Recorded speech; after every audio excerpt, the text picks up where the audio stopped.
இயேசு மரிக்கும் போது அல்லது அவர் சிலுவைக்கு செல்லும் போது அவர் தானாக செல்லவில்லை. அவரை எதெல்லாம் தொட்டி கொண்டது? இந்த பாவம், சாபம், வியாதி, வறுமை, தரித்திரம், தோல்வி போன்ற இந்த காரியங்கள் பிசாசும் சேர்ந்து இயேசுவை தொட்டி கொண்டன. இயேசு அவைகளை சுமந்து கொண்டு சென்றார். உங்க பார்வையிலையும் என் பார்வையிலும் சிலுவை சுமந்தார் நீங்க சொல்லிட்டு இருக்கிறீங்க. ஆனா பைபிள்ல பழைய மனிதனை அவர் சுமந்து சென்றார். அதான் வேதத்தினுடைய கருப்பொருள். பழைய மனிதன் அவன் தான் விழுந்து போனவன். அவன்கிட்ட என்ன இருக்குது? பாவம் இருந்தது, சாபம் இருந்தது, வியாதி இருந்தது, வறுமை இருந்தது, அங்கே தோல்வி இருந்தது. எல்லாம் பழைய மனிதனை தொற்றி கொண்டிருந்தது. அவனை வாழ விடாமல் வாழாவட்டியாக்கி கொண்டிருந்தது.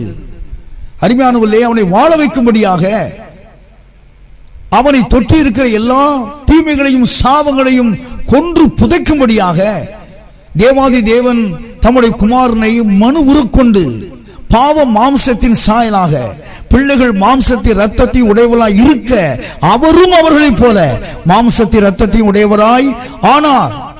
அவர் மாம்சத்தின் ரத்தத்தையும் உடையவர் அல்ல, உடையவர் ஆனார். அவர் நம்மை போல அல்ல, ஆனா நம்மை போல வந்தார்.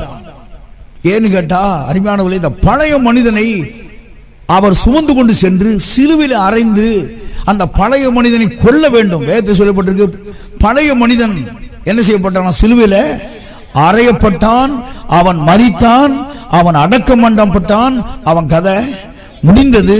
ஆனா நாமோ கிறிஸ்துவுக்குள் இருக்கிறோம், புது சிருஷ்டியாக இருக்கிறோம்.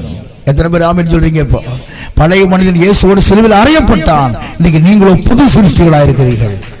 நல்லா தான் தட்டுங்களேங்க ஐயா, புது சிருஷ்டிகள்.